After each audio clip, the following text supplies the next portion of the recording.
Assalamualaikum warahmatullahi wabarakatuh. Di sini saya sedikit bertanya mengenai demokrasi yang terterap di sini. Kita terapkan di Indonesia ini demokrasi.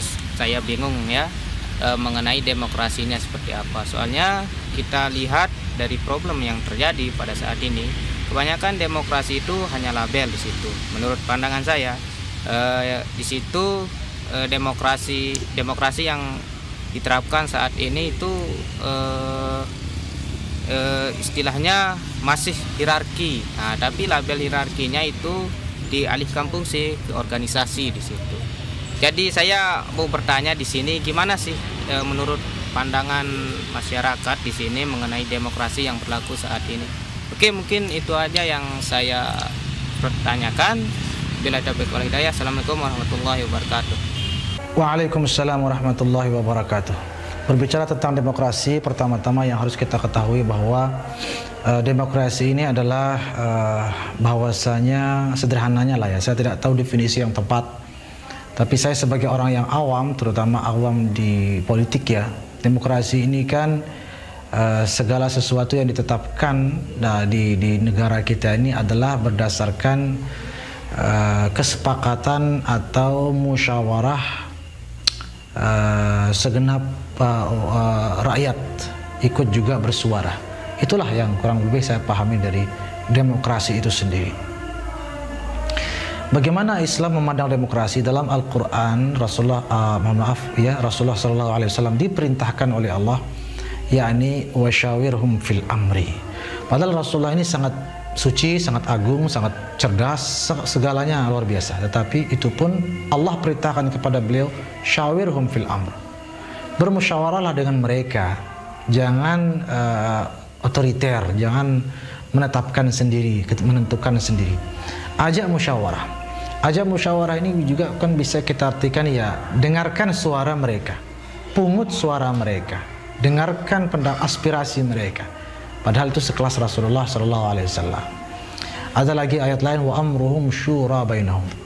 Dan urusan mereka, ketetapan yang berlaku di atas mereka harus berdasarkan syura, musyawarah, dan pemungutan suara di antara mereka.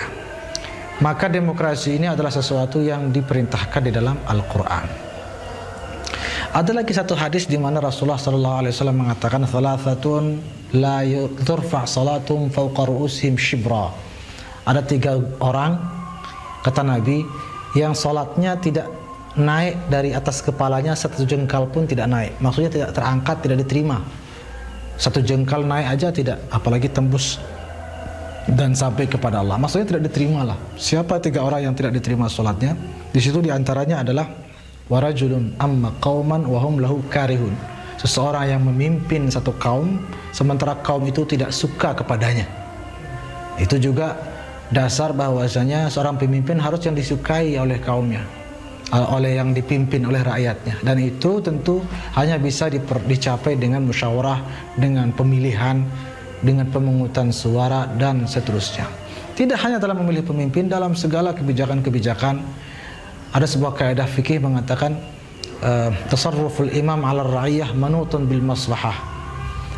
Kebijakan apapun dari pemimpin itu harus berdasarkan kemaslahatan rakyatnya.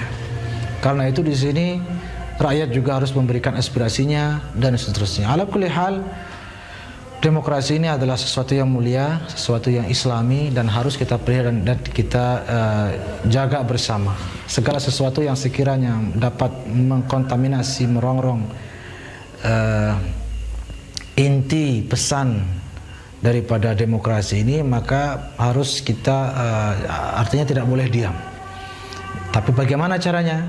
Ya, agar demokrasi ini utuh seutuh-utuhnya sebagaimana diperintahkan oleh Allah dan Rasulnya, ya ada cara-cara dan prosedur yang baik ya, yang positif.